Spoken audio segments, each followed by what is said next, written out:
La direction de l'OGC Nice a choisi d'écarter Lucien Favre ce lundi après plusieurs résultats décevants pour l'équipe azuréenne. Si plusieurs pistes sont étudiées, l'hypothèse de voir Julien Stéphan débarquer pour le remplacer existe bien.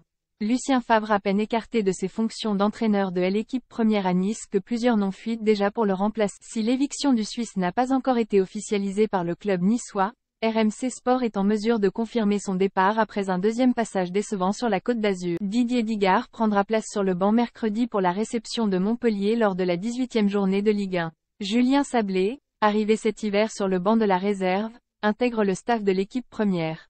Mais sur le long terme, le nom de Julien Stéphan, tout juste évincé à Strasbourg, revient bel et bien. Plus grand que toutes les infos et rumeurs du mercato en direct, un profil compatible avec les souhaits de Ineos mis à pied un peu plus tôt dans la journée par le Racing Club de Strasbourg-Alsace, Julien Stéphan constitue même une hypothèse crédible à la succession de Lucien Favre, lui aussi écarté par ses dirigeants ce lundi. L'entraîneur de 42 ans, passé auparavant par Rennes et Strasbourg, a un profil totalement compatible avec le renouveau souhaité par Ineos.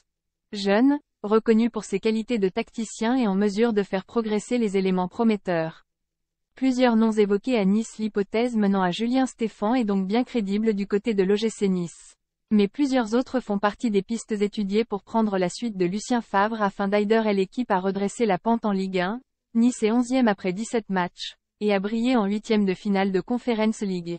Outre l'entraîneur breton, les noms de Domenico Tedesco, ex-Leipzig, Sabri Lamouchi, ex-Rennes et Nottingham Forest, et Régis Lebris, actuellement en poste à Lorient, sont aussi des options étudiées par l'OGC Nice.